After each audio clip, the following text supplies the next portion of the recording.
there are people like your father. There are people like my father, because at the tail end of my father's life, it was very difficult to see what the man had become. Jamaa alikuwa ameisha kabisa. Ilikuwa ameisha, but because the memories I have of my father in the last days of his life was a man standing by the window and looking out for hours. He was really, really, really depressed. And also the fact that he had lost his job, he had no friends or girl, the gentleman that they used to drink with. I don't know whether he had gone to AAR. Oh, AAR? Insurance? No, AA. The alcoholics. The Alcoholics Anonymous. Yes. He had gone there. And he was now teaching people how to quit alcohol. The cousin? Yeah. Oh, my. So my father had just, he was just alone. Like when he retired and came back home, he had no friends. Yes. Literally. And I think also at some point, he quit alcohol. But then, he wasn't able to, like for example, when I go to the village right now, I go visit homes. Yes. But I never saw that guy visiting homes. Yes. He was always, kama si pombe, kwetu. I don't see him going to Kowiti. I don't see him going to Kaminsande or sitting with his fucking brother. He used to abuse his brother. Oh. When he's drunk. But the funny thing, bro, is that I never saw my father sit down with his brothers and just chat about life. I don't remember finding him at my uncle's places.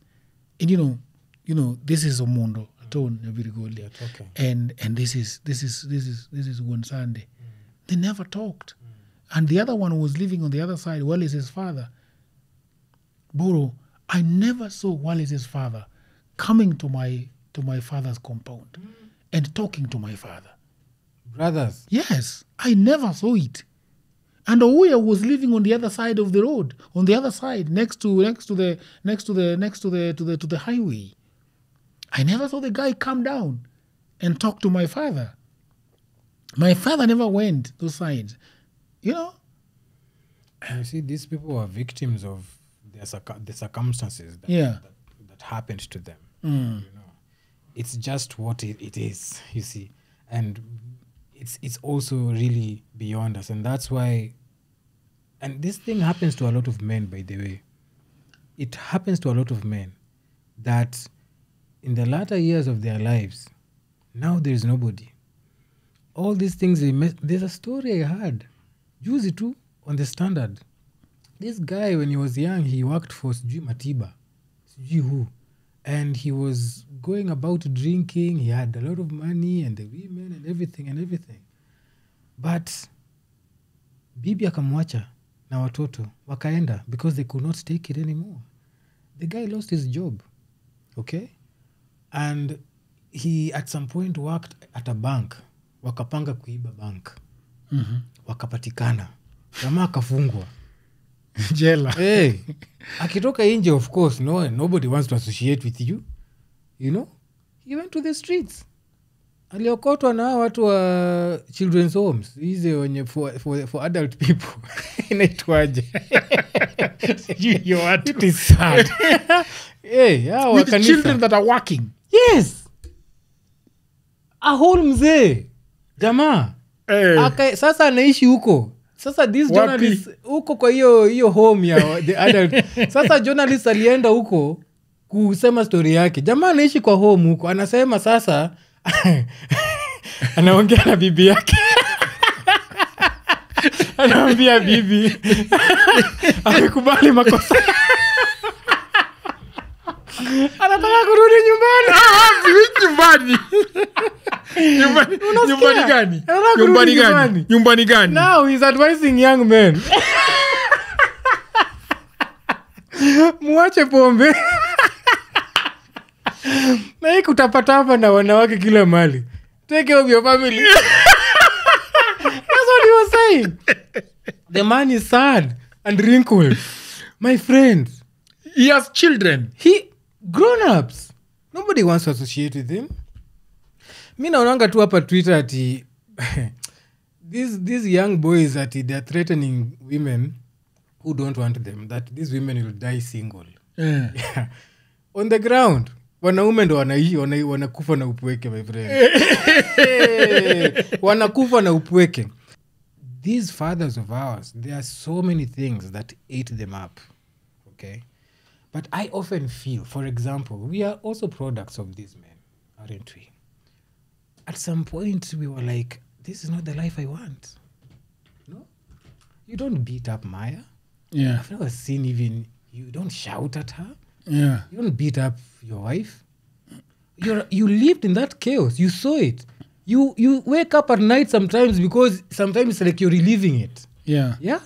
But you say, no, my hand, it won't for beating. No, not for beating. There are some things that for sure you've struggled with here and there as a result of that upbringing. For sure. Which some of them you know, some of them you still don't. Right? But you decided, me, I want different. Yeah. And that's what separates us. And that's why I do the work I do. Because I feel for many, many boys who didn't grow up with healthy models of men around them, it's really a pain in the ass to just exist on this earth, because this earth demands a lot from you. I also think that it's important to be aware of your surroundings and where you're coming from. Because, for example, some of the things I decided in my life that I don't want to do, first of all, is to beat the woman around me. You know, the other thing that I intentionally said that I'm not going to get a lot of children, because some of this anger is just coming from the fact that you can't feed many mouths. Pressure. Daddy. Yeah.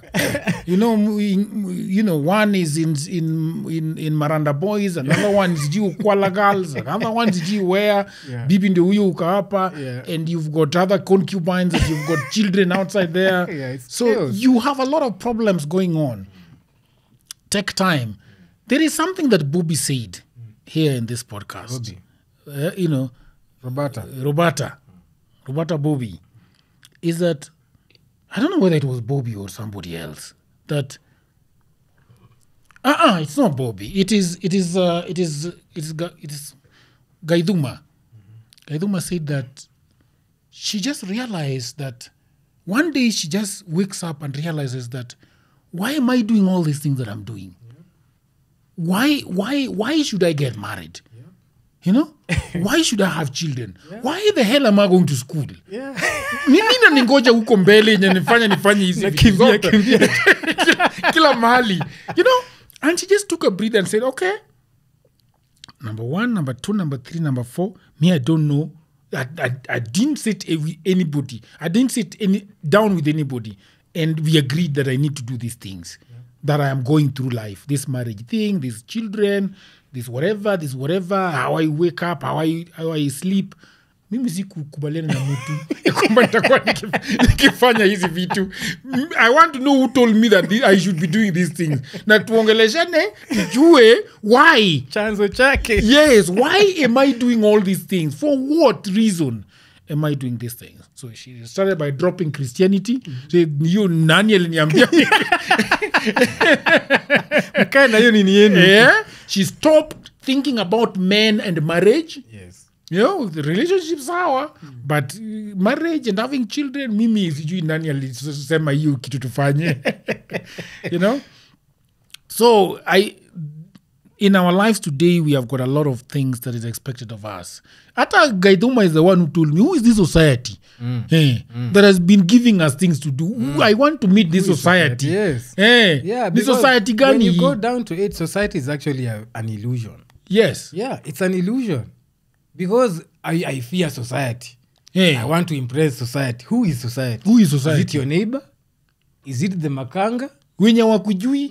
They don't know you. So